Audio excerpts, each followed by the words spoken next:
கடையில பாச வீடியோஸ் போடுங்க. வீடியோ போடுங்க.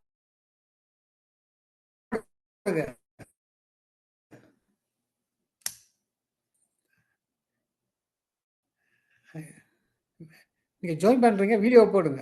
அதான் வீடியோ நீங்க மீட் பண்ணி வச்சுக்கீங்க. ஸ்டார்ட் வீடியோ கொடுத்தோம்னா நீங்க வந்து யூ cannot ஸ்டார்ட் வீடியோன்னு வருது.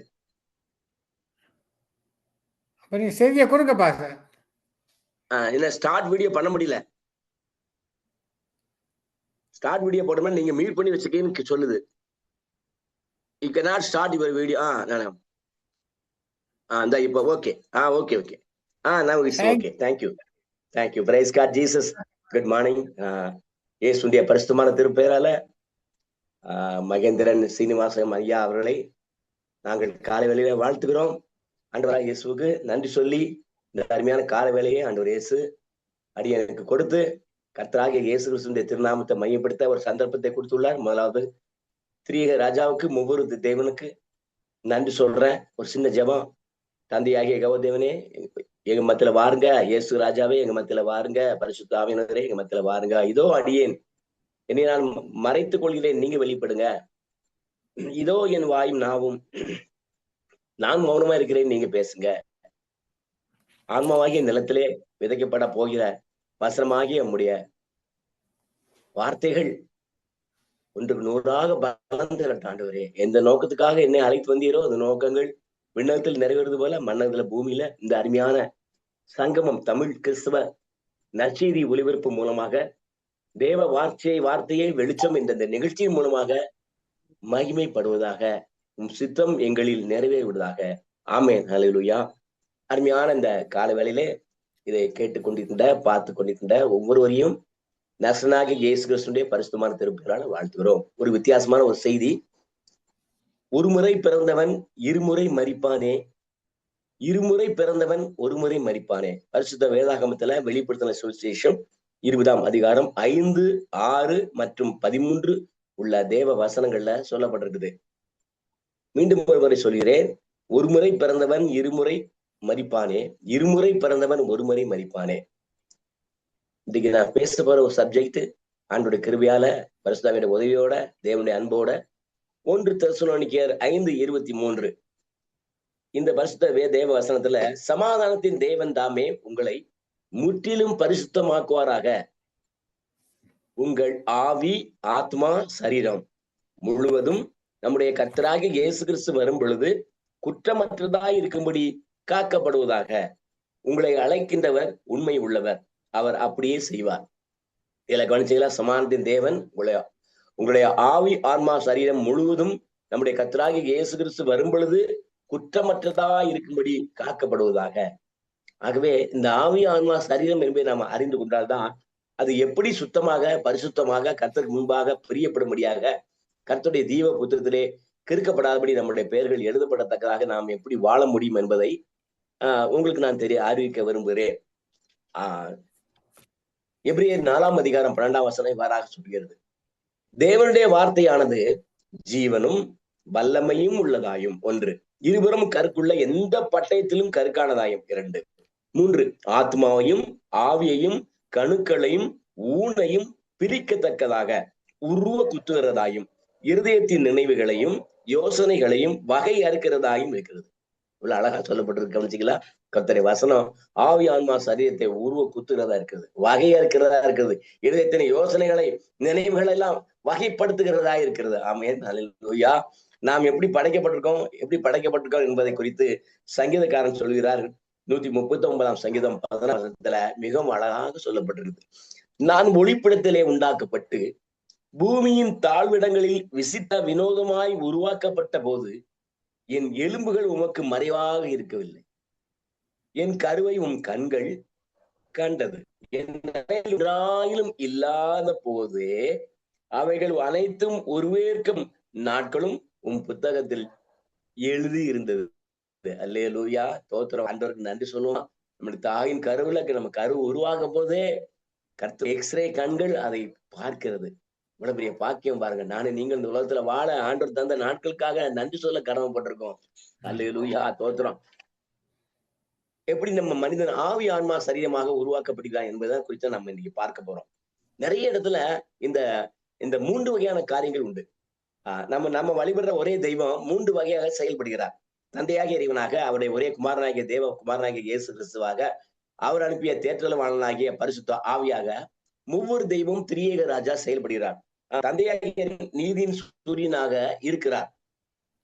அவர் அனுப்பிய தேவகுமாரனாகிய இயேசு கிறிஸ்து சூரியனிலிருந்து புறப்படுகின்ற ஒளியாக, வெளிச்சமாக இந்த உலகத்துக்கு இருக்கிறார். ஆவியானவர் வெப்பமாக, அக்கினியாக இருக்கிறார். இந்த பரிசுத்த வேதாந்தத்தை நம்ம தெரிந்து கொள்ளலாம். ஆதியாகமம் 1ஆம் அதிகாரம் 3ஆம் வசனம் நீங்க வாசி பார்த்தீங்கன்னா தெரியும். தந்தையாக இறைவன் பூமி உண்டாக கடவுது என்றார். குமாரனாக இயேசு கிறிஸ்து வார்த்தையாக இருந்தார். பரிசுத்த ஆவியானவர் ஜனத்தின் மேல அசைவாடி கொண்டு அனைத்தையும் உருவாக்கிறார். ஒவ்வொரு தெய்வத்தை திரியேக ராஜாவை நாம் வழிபடுகிறோம். நிறைய காரியங்களா 3 காரியங்களா சொல்லப்பட்டிருக்கும். மற்றவை நம்ம ஆசிரியக்கும் போது எப்படி ஆசிரியப்போம்? 2 கொரிந்தியர் 11ஆம் அதிகாரம் 14 பொழுது நம்ம கர்த்தராக ஆண்டவராகிய இயேசு கிறிஸ்துவினுடைய கிருபையும் பிதாவாகிய தேவனுடைய அன்பும் பரிசுத்த ஆவியினுடைய ஐக்கியமும் உங்களோடு இருப்பதாக என்று சொல்லி 2 கொரிந்தியர் 11ஆம் அதிகாரம் 16ஆம் வசனத்தை சொல்லப்பட்டபடி நாம் ஆசிரிப்போம் இல்லையா? இந்த அண்ட சராசரங்களும் 3 காரியமாக பிரிக்கப்பட்டிருந்தது. ஒன்று விண்ணகம், ஒன்று மண்ணகம், அல்லது நரகம், அல்லது அக்கினி கடல். சரிதானா? அதுபோல ஆசாரிப்பு கூடாரத்தில் 3 காரியங்கள் உள்ளன. வெளிப்பிரகாரம், பரிசுத்த ஸ்தலம், மகா பரிசுத்த ஸ்தலம். அதே போல இஸ்ரேல் தேசமும் 3 காரியம் பிரிக்கப்பட்டிருந்தது. கலிலேயா தேசம், சமாரியா தேசம், யூதேயா தேசம். இந்த 3 மாகாணங்களாக பிரிக்கப்பட்டிருக்கின்றது. இவருடைய குடும்ப வாழ்க்கை 3 காரியமாக பிரிக்கப்பட்டது. இவருடைய குடும்ப வாழ்க்கை திராட்சை செடி, அவருடைய அரசியல் வாழ்க்கை அத்தி மரத்திற்கும், அவருடைய ஆவிக்குரிய வாழ்க்கை ஒலிவ மரத்திற்கும் ஒப்பிடப்பட்டு சொல்லப்பட்டிருக்கின்றது. இஸ்ரேலுடைய 3 முற்பிதாக்களை நாம் அறிவோம். ஆபிரகாம், ஈசாக்கு, யாக்கோபு. ஒரு பொருளுக்கு 3 காரியம் சொல்லப்பட்டிருக்கிறது. நிலம், அகலம், உயரம்.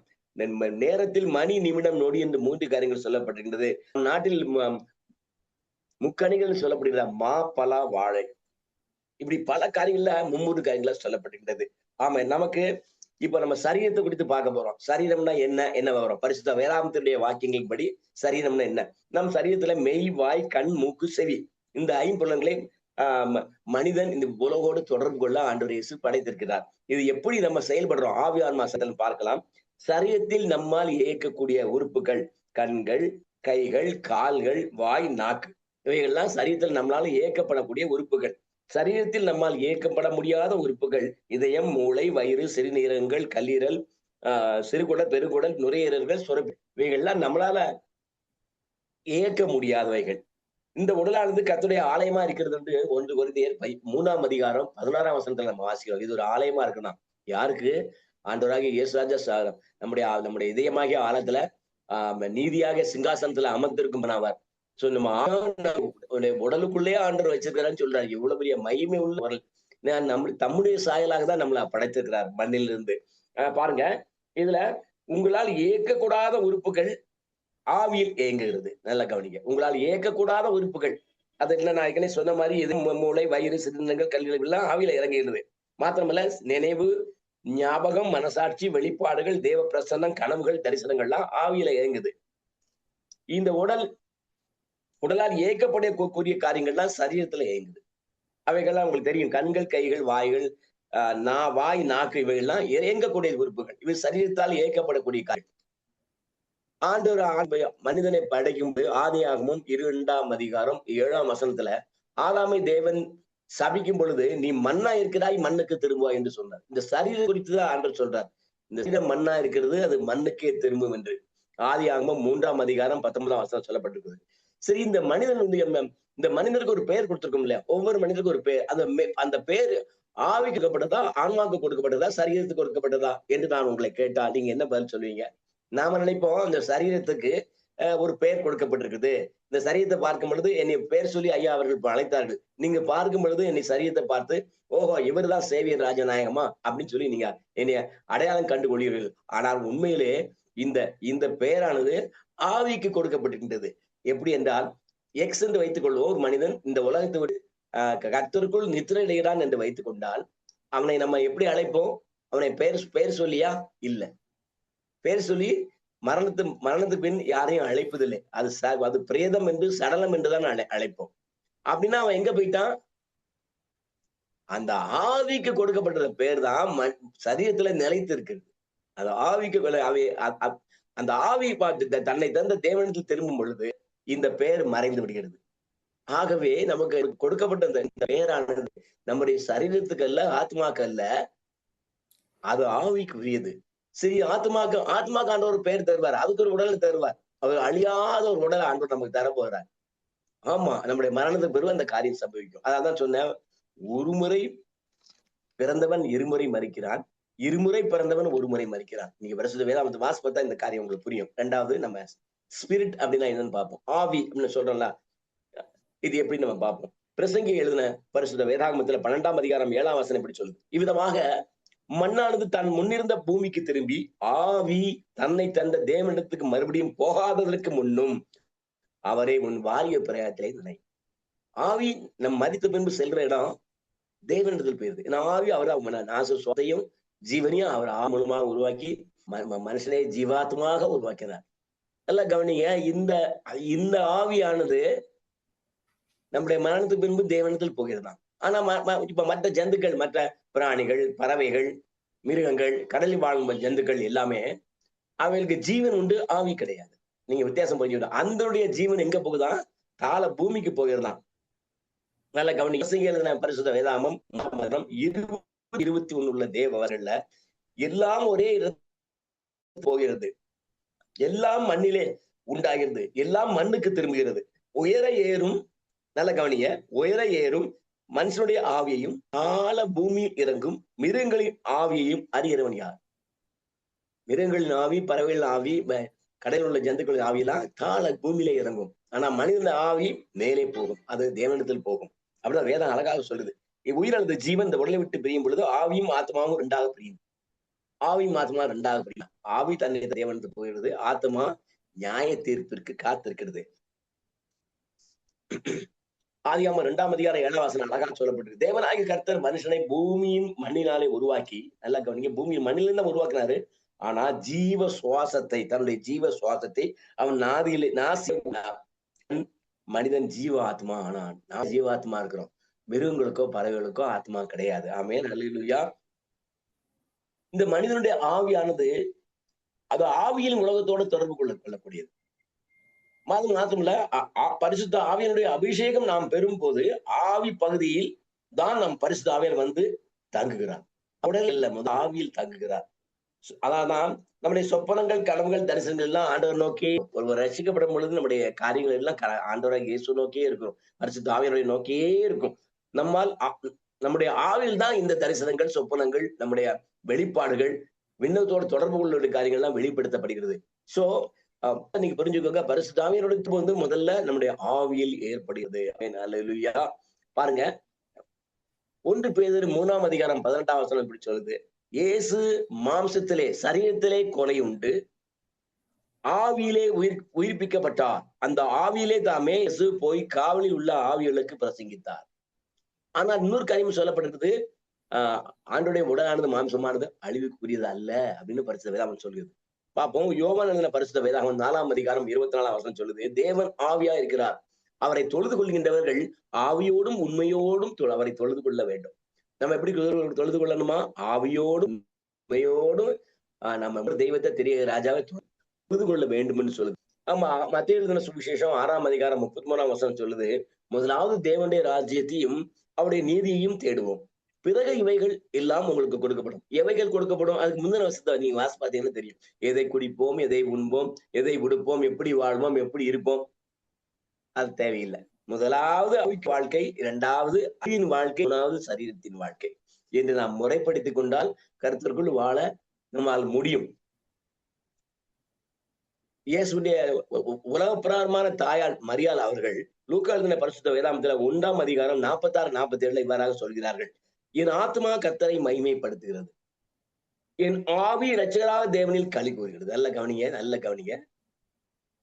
என் ஆத்மா, மரியாள் அவர்கள், என் ஆத்மா கர்த்தரை மகிமைப்படுத்துகிறது, என் ஆவி என் இரட்சகராகிய தேவனில் களி கூறுகிறது. என்ன அழகா சொல்லப்பட்டு கவனிச்சீங்களா? ஆமா, நம்ம எப்படி கனப்படுத்தணும் இல்ல. இப்ப நமக்கு உங்களுக்கு முன்னால ஒரு சில கேள்வி வைக்கிறேன், நீங்க தான் அதை முடிவு பண்ணணும். நீங்க பரிசுத்தமா வாழ ஆசைப்படுறீங்களா? பாவத்தோட வாழ ஆசைப்படுறீங்களா? நன்மையை தேர்ந்தெடுக்க போறீங்களா? தீமையை எடுக்க போறீங்களா? நல்லது செய்ய போறீங்களா? கெட்டது செய்யலாம்? விண்ணகத்துக்கு போக ஆயத்தமாகிறீங்களா, நரகத்துக்கு போக ஆயத்தமாகிறீர்களா? ஆனந்த சுரியா அழகையும் பருக்கடிப்புமா, நீங்க தான் முடியுமா? இயேசுவோடா சாத்தானோடா? வலப்புறமா இடப்புறமா? செம்மறியாடா வெள்ளாடா? நீங்க தான் முடிவு பண்ணணும். ஆண்டவர் அழகா சொல்றார், எல்லா இதோ நன்மையும் தீமையும் முன்னால் வைத்தேன், எல்லா காரியமும் உனக்கு கொடுத்திருக்கேன், நீ தான் முடிவு எடுக்கணும். யாரும் உனக்கு எந்த உதவியும் செய்ய மாட்டாங்க, நீ முடிவு எடுக்கணும். பரிசுத்த ஆவியானவருடைய உதவியோடு நீ முடிவு எடுத்தீன்னா ஆண்டவரோடு எப்பொழுதும் வாழ்ற வாழ்க்கை நீங்கள் பெற்றுக்கொள்ளலாம். ஆமென். பாருங்க, நீதிமொழி 20:27 வார சொல்லுது, மனுஷன் கர்த்தர் தந்த தீபமா இருக்கிறது, அந்த தீபத்தை அணைத்து போடக்கூடாது. நீங்கள் தேவனுடைய ஆலயமா இருக்கிறீர்கள் என்று ஏற்கனவே சொன்னபடி 1 கொரிந்தியர் 3:16 சொல்லுது. தேவனுடைய ஆவி உங்களில் வாசமா இருக்கிறதையும் அறியாது இருக்கின்றீர்களா என்று பரிசுத்த வேதாகமம் உங்களை கேட்கிறது. ஆவி வாசமா இருக்கிறது, அததான் ஜீவனோடு இருக்கிறது. ஆமென், அல்லேலூயா. இந்த ஆவியையும் ஆத்மாவையும் சரீரத்தின் வெவ்வேறு தனித்தனியாக பிரித்து விட முடியாது. இந்த 3 சேர்ந்ததுதான் இந்த உலக வாழ்க்கை.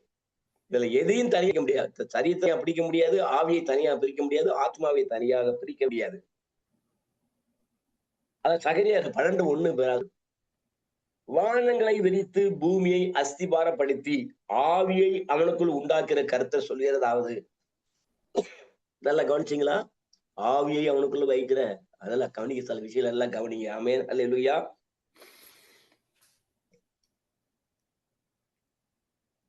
ரோமர் எழுதுற சுவிசேஷத்துல 8:14 இவ்வாறாக சொல்கிறது, எவர்கள் தேவனுடைய ஆவியினாலே நடத்தப்படுகின்றார்களோ அவர் தேவனுடைய புத்திரராய் இருக்கிறார்கள்.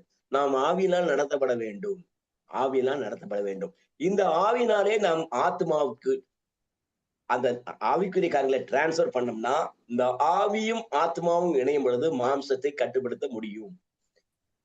ஒருவனால் ஏன் இந்த மாம்சத்தை சரீரத்தை கட்டுப்படுத்த முடியவில்லை என்றால், அந்த ஆவியானது கர்த்தரோட ஆண்டவராக ஆண்டுடைய வார்த்தையோடு இணைந்திருக்கவில்லை, அதை செயல்படுத்தவில்லை. அவருடைய கட்டளைகளையும் அவருடைய நியாய பிரமாணங்களையும் அவருடைய கற்பனைகளையும் அவருடைய நியாயங்களையும் இந்த 4 காரியத்தை செயல்படுத்தாவிட்டால் சரீரம் தான் சொன்னபடி செய்யும். நல்ல கவனி, ஆவி ஆன்மாவும் மேம்பட்டால் சரீரம் கீழ்ப்படும், அவைகள் கட்டுப்படும்.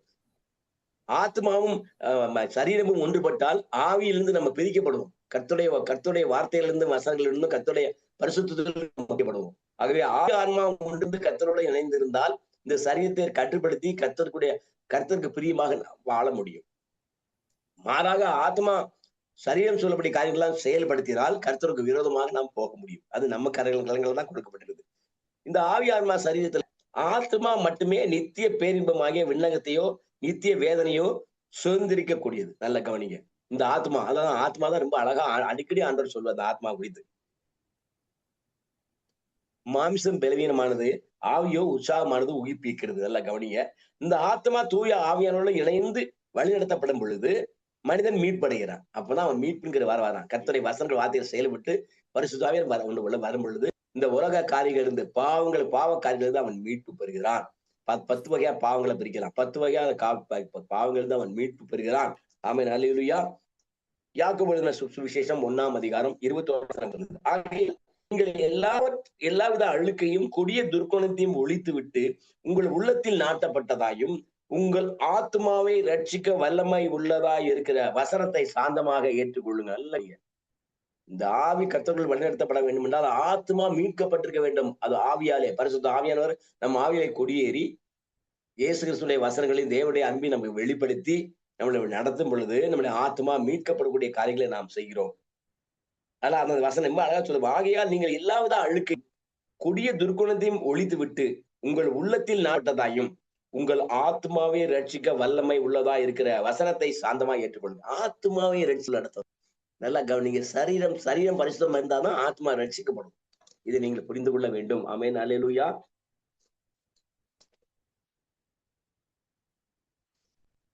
மனிதன் உலகம் முழுவதையும் ஆதாயப்படுத்திக் கொண்டாலும் தன் ஆத்மாவை இழந்தால் அவனுக்கு லாபம் என்ன?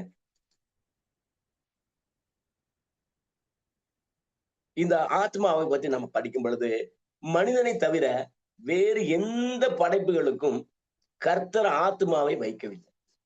இந்த ஆத்மா சொல்றோம் இல்லையா, இந்த ஆத்மாவானது எந்த ஒரு படைப்புகளுக்கும் கொடுக்கப்படவே இல்லை. நீங்க எந்த பிரயாணங்களையும் எடுத்துக்கொள்ளுங்க, உலகில் பூமியில் நடக்கும் வானத்தில் பறக்கும் பறவைகள், கடலில் வாழும் ஆழ்கடலில் வாழும் ஜந்துக்கள், மீன்கள் முதலான ஜந்துக்களுக்கு ஆத்மா கொடுக்கப்படவில்லை. அவைகளுக்கு ஜீவன் கொடுக்கப்பட்டிருக்கின்றது. நல்லா கவனிங்க, நீங்க தயவு செய்து நல்லா கவனிங்க. அவைகளுக்கு ஜீவன் கொடுக்கப்பட்டிருக்கின்றது, ஆவி கொடுக்கப்படவில்லை. வித்தியாசம் உள்ளது ரெண்டுக்கும், புரிந்து கொள்ள வேண்டும். இந்த ஆத்மாவானது மனிதனுக்கு தான் கொடுக்கப்பட்டிருக்கின்றது. ஒரு யானைக்கோ, ஒரு பூனைக்கோ, ஒரு கழுகுக்கோ, ஒரு குருவிக்கோ, திமிங்கலத்துக்கோ, ஒரு சிறு மீனுக்கோ ஆத்மா இல்லை. அவைகளும் அவர் மரித்து அவர் ஆத்மா விண்ணகத்துக்கு போகும் அல்லது நரகத்துக்கு போகும் சொல்லவே முடியாது. ஏன்னா ஆத்மா கிடையாது. அவங்க அது வெறும் ஜீவன் தான். ஆனா மனிதனுக்கு தான் ஆவி, ஆன்மா, சரீரம் என்று 3 காரியமாக மனிதன் படைக்கப்பட்டிருந்தார். இந்த ஆத்மாவானது மனிதனுக்கே கொடுக்கப்பட்டிருந்தது. அதான் நான் முதல்ல இந்த வேத வசனத்தை முதல்ல வாசிக்கும்போது ஒரு காரியம் சொன்னேன், நீங்க கவனிச்சிருப்பீங்கன்னு நினைக்கிறேன். 1 தெசலோனிக்கர் 5ஆம் அதிகாரம் 23, 24 உள்ள பரிசுத்த தேவ ஜீவ வசனங்களை கேட்கும் பொழுது, சமாதானத்தின் தேவன் தாமே உங்களை முற்றிலும் பரிசுத்தமாக்குவாராக. சமாதானத்தின் தேவன் உங்களை முற்றிலும் பரிசுத்தமாக்குவாராக.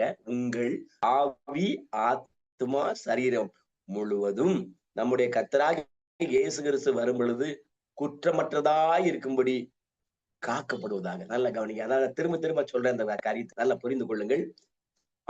ஆவியிலே நம்ம ஆண்டவராகிய இயேசுவை ஏற்றுக்கொண்டு நம்ம பாவங்களுக்காக மனம் வருந்தி திருந்தி ஆண்டவரோட ஒப்புரவாகும் பொழுது, பாவம்னா என்ன அப்படின்னு ஆண்டவர் சொல்லித்தரேன். ஞானப்பிரமாணத்தை மீறுவதே பாவம், பரிசுத்த வேதாகம் சொல்லுது. அப்ப இந்த பாவத்துல நம்ம விடுதலை பெறணும் அப்படின்னா, பரிசுத்த ஆவியானவரை நம்ம ஏற்றுக்கொண்டு தேவனுடைய அன்பை நம்ம ருசி பார்த்து இயேசு கிறிஸ்துடைய வார்த்தைகளையும் வசனங்களையும் கேட்டு இந்த புதிய உடன்படிக்கைக்கு நாம் கீழ்ப்படிந்து நடந்தோம் என்றால், இந்த ஆவி, ஆன்மா, சரீரம் 3மே கர்த்தருக்குள் இந்த பாவத்துடைய அழுக்கை நீக்கி காக்கப்படுகின்றது. நாம் பரிசுத்தமாய் வாழ இந்த ஆவியில் ஆண்டவராக இயேசுவை ஏற்றுக்கொண்டு சொந்த இரட்சகராக ஏற்றுக்கொண்டு அந்த ஆவியில் பரிசுத்தாவியை நம்ம பெற்றுக்கொண்டு தேவனை கனப்படுத்தும் பொழுது, தேவன் சொன்ன வழிகளை, இயேசுராஜா சொன்ன கட்டளைகளை நடக்கும் பொழுது, நம்ம வேதத்துல வாசிக்கிறோம் இல்லையா, கிட்டத்தட்ட 613 நியாய பிரமாணங்கள் கொடுக்கப்பட்டது, 10 கட்டளைகள் கொடுக்கப்பட்டிருந்தது, அநேக கற்பனைகள், நியாயங்கள் கொடுக்கப்பட்டது. 4 காரியம் தான் பரிசுத்த வேதாந்தத்துல பழைய ஏற்பாடுல கொடுக்கப்பட்டிருந்தது. புதிய ஏற்பாடுல 2 கட்டளைகள் தான் கொடுக்கப்பட்டிருக்கு. நல்ல கவனிங்க, 2 கட்டளைகள் தான். நம்ம ஆண்டோட ராஜ்யத்தை சேர, உன்னை நீ நேசிப்பு போல பிறரை நேசி. உன்னை நீ எப்படி நேசிக்கிறியோ அது மாதிரி பிற நேசி. எல்லாவற்றுக்கும் மேலாக முழு ஆன்மாவோடும், முழு பலத்தோடும், முழு உள்ளத்தோடும், முழு பலனோடும் உன்னை படைத்த ஆண்டவராகிய இயேசுவை நீ நேசி. ஒவ்வொரு தெய்வத்தை திரியேக ராஜாவை நீ நேசி. 2 கட்டையில ஆண்டவர் என்டையர் வேதாகமே அடங்கி போயிடும். பரிசுத்த வேதாந்தத்தை ஒரு சுருங்க அப்படின்னு யாராவது கிறிஸ்தவனை ஒரு சகோதரன் வந்து கேட்டான்னு வச்சுக்கோங்க, நீங்க என்ன சொல்லணும்? 2 வசனம் தான்ப்பா, ஒண்ணும் இல்லப்பா, பரிசுத்த வேதாகம். உன்னை நீ நேசிப்பு போல பிறனை நேசிப்பா. ஆமா, எல்லாவற்றுக்கும் மேலாக உன் முழு உள்ளத்தோடும், முழு ஆன்மாவோடும், முழு பலத்தோடும் ஆண்டவராகிய இயேசுவை நீ நேசி. அவ்வளவுதான். அந்த 2 காரியமே முடிஞ்சது. பிறன்னா யாரு? பரிசுத்த வேதாந்த சமாரியனை, நல்ல சமாரியனை கொடுத்து சொல்லப்பட்டது இல்லையா, அது உங்களுக்கு தெரியும். அதை நீங்க புரிந்து கொண்டீங்கன்னா உங்களுக்கு புரியும். நம்ம எப்படி பிறனை நேசிப்பது, எப்படி நேசிக்கிறது ஆண்டவர் சொல்லிருக்கிறார். பாருங்க, எல்லா காரியமும் ஆண்டவர் வெளிப்படுத்திருக்கிறார்.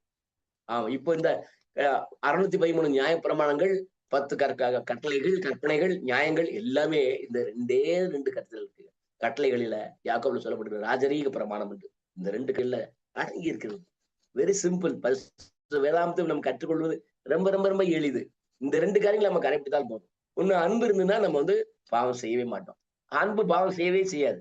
அடுத்தவருக்கு விரோதமா நினைக்காது. கர்த்தருக்கு விரோதமா எந்த காரியமும் செய்யாது. அன்பை பத்தி நம்ம வாசிக்கிறோம். 1 கொரிந்தியர் 13ஆம் அதிகாரம் 1 முதல் 13 வரை உள்ள தேவ வசனங்களை நம்ம வாசிக்கிறோம். ஆமா, இப்பொழுது அன்பு, நம்பிக்கை, விசுவாசம் இம்மூன்றும் நிலைத்திருக்கிறது, இவற்றில் அன்பே பெரியது. நல்லா கவனிங்க. இந்த அன்பு கூறல ஆவியான்மா சரீரத்துல இணைந்து நம்ம அன்பு கூற முடியும். நல்லா கவனிங்க.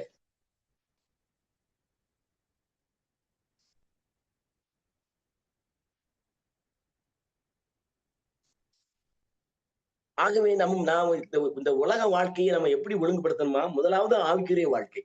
நமக்கு முதல்ல பிரிஃபரன்ஸ் ஆவிக்குரிய வாழ்க்கையை நம்ம தேர்ந்தெடுத்தோம்னா நமக்கு இந்த உலகப்புறமான அறிவும் கொடுக்கப்படும். அறிவும் ஞானமும். சாலமன் கேட்டாங்க இல்லையா, அறிவும் ஞானமும் வேணும்னு கேட்டாங்க. அந்த மனுஷர்களை அவங்களுடைய ஜனங்களை ஆண்டு கொள்ளத்தக்கதாக எனக்கு அறிவு ஞானத்தையும் வேணும்னு கேட்டான் இல்லையா, அந்த அறிவு ஞானமும் கொடுக்கப்படும். சரீரத்தின் வாழ்க்கை, 3வது இந்த சரீரத்துடைய வாழ்க்கை. எதை உண்போம், எதை குடிப்போம், எப்படி வாழ்வோம், எப்படி இருப்போம் என்று நம்ம கவலைப்படுறோம் இல்லையா, இந்த சரீரத்துடைய வாழ்க்கைக்காக. அதெல்லாம் மத்தேயு பரிசுத்த வேதாகமத்துல 6ஆம் அதிகாரம் 33ஆம் வசனத்துல சொல்லப்பட்டிருக்குது. முதலாவது தேவனுடைய ராஜ்யத்தையும் அவருடைய நீதியையும் தேடுங்கள், பிறகு இவன் கொடுக்கப்படும். நாளை தினத்தை குறித்து நம்ம ஏன் கவலைப்படணும்? அவைகள்லாம் ஆண்டவர் தரேன்னு சொல்லியிருக்கிறாரே. நாளை தினத்தை பாருங்க, யாராவது கவலைப்பட, எந்த மிருகமா கவலைப்படுதா? நாளை தினத்துல நம்ம நாளை தினத்துல என்ன நடக்கும்னு தெரியல, நம்ம இன்றைக்கே எல்லாம் செய்து முடிச்சிடணும் அப்படிலாம் நினைக்கல. மிருகங்கள் அவங்க படுத்து தூங்குது, முடிக்குது, அதுவும் எல்லா வேலையும் செய்து எல்லாம் போகுது. எத்தனையோ நாட்டு மிருகங்கள் எல்லாருக்கும் நம்ம போஷிக்கிறோமா? யாராவது போஷிச்சுட்டு இருக்கீங்களா? வானத்துல பறக்கும் பறவைகளை பாருங்க. லட்சக்கணக்குல பறந்து போகுது. அழகா பறந்து போகுது. அவங்களுக்கு யார் போஜனம் கொடுக்காங்க? சாப்பாடு கொடுக்குறாங்க? அவன ஆண்டவர் படி அளக்கிறார். ஆண்டவர் அவர் வாயை திறக்கும் பொழுது தானித்தால் அவர் உணவால் நிரப்புகிறார். மிருகங்கள் அந்தந்த மிருகங்களுக்கு எல்லா மிருகங்களுக்கும் நம்ம வந்து நம்ம அவங்களை திருப்திப்படுத்துறோம் இல்லையே. ஒரு வீட்டுல நம்ம நாயோ பூனையோ வளர்க்கலாம். லட்சக்கணக்கான மிருகங்கள் இல்ல இருக்கிறவங்களுக்கு யார் உணவு ஊட்டுகிறார்கள்? அவற்றை படைத்த ஆண்டவர் இயேசுதான். நல்லா கவனிங்க. அதான் ஆண்டவர் வந்து இது நம்மள ரொம்ப கவலைப்படும் போது உன் ஆத்மா வாழ்ந்திருப்பது போல நீ எல்லாவற்றிலும் வாழ்ந்த சுகமா இப்படி வேடுகிறேன் சொன்னேன். 3:2 சொல்லப்பட்டு பார்த்தீங்களா? பிரியமானவனே, பிரியமானவளே, பிரியமானவர்களே, உங்கள் ஆன்மா வாழ்வது போல நீங்கள் எல்லாவற்றிலும் வாழ்ந்து ஆவி நம்மோடு உள்ளது, கர்த்தரோடு. நல்ல மீண்டும் சொல்றேன், இந்த ஆத்மாவோடு இணைந்திருக்கும் பொழுது இந்த ஆவியில பரிசுத்த ஆவியானவர் தங்கி பொழுது அதாவது நம்முடைய இச்சைகளையும் அதனுடைய எண்ணங்களையும் யோசனைகளையும் கட்டுப்படுத்த முடியும். நல்ல நீங்க உலகப்புறமான மனிதர்கள் ஆவியும் ஆன்மாவையும் கட்டுப்படுத்தி அவங்க நினைச்சபடி சில காரியங்களை சந்தித்து மூலமா செய்ய முடியும். நல்ல வித்தியாசம். 2 காரியம் இருக்குது. ரசிக்கப்பட்டவர்கள் பரிசுத்த ஆவியானவரை பெற்றுக்கொண்டு ஆவியில் ஏற்றுக்கொண்டு பரிசுத்த ஆவியானவர் நடத்தப்படும் பொழுது ஆன்மாவுக்குள் அந்த அவருடைய வார்த்தைகள் வசனங்கள் வந்து இந்த ஆவியும் ஆன்மாவும் இணைந்து சரீரத்தை கட்டுப்படுத்தி கர்த்தருக்குள் வாழ முடியும். பிலிப்பியர்கள் நிறுவத்துல 4ஆம் அதிகாரம் 4ஆம் வசனத்துல சந்தோஷமா இருங்கள் என்று மீண்டும் சொல்கிறேன். சந்தோஷமா இருங்கள், கர்த்தருக்குள் சந்தோஷமா இருங்கள். சந்தோஷமா இருக்கலாம், உலகத்துல எல்லாரும் தான் இருக்காங்க. ஆனா கர்த்தருக்குள் சந்தோஷமா இருப்பது என்பது ரட்சிக்கப்பட்ட ஒரு கிறிஸ்தவனுக்கு கிடைக்கக்கூடிய பெரிய மாபெரும் அனுபவம். இந்த அனுபவத்தை கிறிஸ்தவர்கள் மாத்திரம் பெற்றுக்கொள்ள முடியும். உலகத்தாருக்கும் கிறிஸ்தவனுக்கும் உள்ள வேறுபாடு வேற. நல்லா கவனிக்க. திரும்பி இன்சிஸ்ட் பண்றேன். இந்த ஆவியானது பரிசுத்த ஆவியோடு தொடர்பு கொண்டு தேவனுடைய வார்த்தைகளை வசனங்களை கிறிஸ்துடைய சத்தியத்தின்படி ஏற்றுக்கொண்டால், நியாயங்களின்படி நீதியின்படி ஏற்றுக்கொண்டால் இந்த சரீரமானது இந்த ஆவிக்கும் ஆத்மாவுக்கும் கட்டுப்படும் பொழுது இந்த மாம்ச வாழ்க்கை, இந்த உலகப்புறமான வாழ்க்கை இல்ல, நம்முடைய ஆத்மாவில ஏற்கக்கூடிய உறுப்புகள் இருக்குல்ல, 5 உறுப்புகள் இருக்கு சொன்னல, மெய்வாய் கண்மூக்கு செவி, இவைகளை கட்டுப்படுத்த முடியும். இவைகளை கட்டுப்படுத்தணும்னா பாவத்திலிருந்து நம்ம விடுதலை பெற முடியும். பாவத்திலும் விடுதலை பெறக்கு இந்த வழி இதுதான். இது நீங்க ஆவி ஆன்மா சரீரத்தை அறிந்து கொண்டீர்களா புரிந்துவிடும். பரிசுத்த ஆவியானவர் நிரப்பப்படும் பொழுது நம்ம எப்பொழுது தேவ வசனங்கள்ல வார்த்தைகள்ல நிலைத்திருப்போம். பரிசுத்த ஆவியானவர் நம்மள அழகா நடத்துவார். வசனத்தோட சொல்லி தேவ வசனம் எப்படி சொல்லுன்னு சொல்லி ஒவ்வொரு நாளும் அதான் அனுதினமும் நீங்க பரிசுத்த வேதம் நாம வாசிக்க வேண்டும். அனுதினமும் கர்த்தரோட தொடர்புல இருக்கணும். இந்த ஆவி கர்த்தரோடு தொடர்பு கொள்ளும் பொழுது கர்த்தருடைய வசனங்கள் வார்த்தைகள் நம்முடைய ஆத்மாவில் தங்கி நம்ம மாம்சமாக இந்த சரீரத்துல குடிகொள்கின்றன. அப்ப இந்த சரீரமானது கட்டுப்படுத்தப்படுகின்றது. கர்த்தருடைய வசனத்தின் மூலமாக ஆவி ஆன்மா சரீரம் இணைந்து கர்த்தரோடு இணைந்திருக்கும் பொழுது இந்த சரீரத்தை கட்டுப்படுத்தி நம்மளால வாழ முடியும். பெரிய தத்துவம் எல்லாம் கிடையாது. ரொம்ப சிம்பிளா தான் ஆண்டவர் சொல்லி கொடுத்துருக்கிறார். நாம எப்படி இந்த உலகத்துல பரிசுத்தமா வாழ்வது என்றால ஆவி ஆன்மா சரீரம் வந்து குற்றமற்றதாய் காக்கப்பட முடியும் வாழணும். ஏற்கனவே நான் முதல்ல சொன்ன உங்களுக்கு ஞாபகம் நினைக்கிறேன்.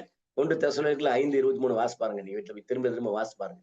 அதான் இயேசு கிறிஸ்து வரும் பொழுது உங்களுடைய ஆவி ஆத்மா சரீரம் குற்றமற்றதா இருக்கும்படி அதுனா சரீரம் குற்றம் செய்த மாதிரிதான் ஆவியும் ஆத்மாவையும் புறம்பே தள்ளிவிட்டு பரிசுத்த ஆவியானவரை புறம்பே தள்ளிவிட்டு மாம்சத்தின் இச்சைப்படி ஆத்மா சொல்லுதுல்ல, இது நல்லா இருக்கு, இதை சாப்பிடு, இங்க போ, இந்த வேலையை செய்ய, உன் விருப்பப்படி நீ நட, உன் கண்களின் இச்சையின்படி நீ நடன்னு சொல்லுது. இந்த மாம்ச காரியங்களை செய்ய சொல்லுது. ஆத்மா ஆவியாக இணைந்திருக்கும் பொழுது என்ன ஆகுது? பரிசுத்த ஆவியோடு இணைந்திருக்கும் பொழுது தேவனுடைய வசனத்தை செய்ய நம்முடைய மாம்சத்தை தூண்டுது. அப்ப பாவத்திலிருந்து நம்ம விலகி இருப்போம். ஆமென், அல்லேலூயா. இது எப்படி செயல்படுதுன்னா, ஆத்மாவின் ஒரு பக்கம் சரீரம் இருக்கிறது, மறுபக்கம் ஆவி இருக்கிறது. இந்த 3 சேர்ந்ததான் மனுஷன் இருக்கான், ஜீவிக்கிறான். இந்த 3ஐயும் தனித்தனியா பிரித்தர முடியாது. சரீரத்தை தனியாகவும் ஆவியை தனியாகவும் ஆத்மாவை தனியாகவும் பிரிக்க முடியாது. அப்படி பிரியும் பொழுது மனிதனுடைய ஆவி எடுத்துக்கொள்ளப்படுகிறது. நல்லா கவனிங்க. நீங்க இந்த ஆத்மா தான் தூவிய ஆவியானோடு இணைந்து பரிசுத்த ஆவியானவரை ஆவியை பெற்றுக் கொள்ளும் பொழுது ஆத்மாவுக்கு அது கடத்தப்பட்டு ஆத்மாவில நம்மளா இயக்கக்கூடிய உறுப்புகளுக்கு செல்லப்படுகிறது. அப்போ இந்த மாம்சத்தை கட்டுப்படுத்தக்கூடிய அந்த காரியம் அங்கே செயல்படுத்தப்படுகிறது. ஆகவே நம் சரீரத்துல நம்ம தியானம் பண்றோம், அப்படி பண்றோம், இது பண்றோம், எல்லாம் நிறைய காரியங்கள் கேள்விப்பட்டிருக்கோம், உலகப்புறமான காரியங்கள். அவைகள் ஆண்டவர்கள் நம்மளை வழிநடத்த முடியவே முடியாது. நல்ல கவனிங்க. கர்த்தரை கதா ஆண்டவர் ரொம்ப அழகா முதல்ல எப்படி சொல்ல, எபிரேயர் 4ஆம் அதிகாரம் 12ஆம் வசனம் மீண்டும் உங்களுக்கு நான் சொல்றேன். தேவனுடைய வார்த்தையானது வசனமான ஜீவனும் வலியும் உள்ளதும் இருவரும் கருக்குள்ள இந்த பட்டயத்திலும் கருக்குள்ளதாயும் ஆத்மாவையும் ஆவியையும் கணுக்களையும் ஊனையும் பிரிக்கத்தக்கதாக உருவ குத்துகிறதாயும் இருதயத்தின் நினைவுகளையும் யோசனைகளையும் வகை அறுக்கிறதாயும் இருக்கிறது. நல்லா கவனி. இந்த வசனத்தை நீ நல்லா கவனிச்சுன்னு புரியும். கர்த்தருடைய வசனமானது வார்த்தையாவது நிலைத்திருக்கணும். அப்படின்னா அந்த ஆவி ஆத்மா சரியான குற்றதா இருக்கும்படி காக்கப்படும். ஆமென். அல்லேலூயா.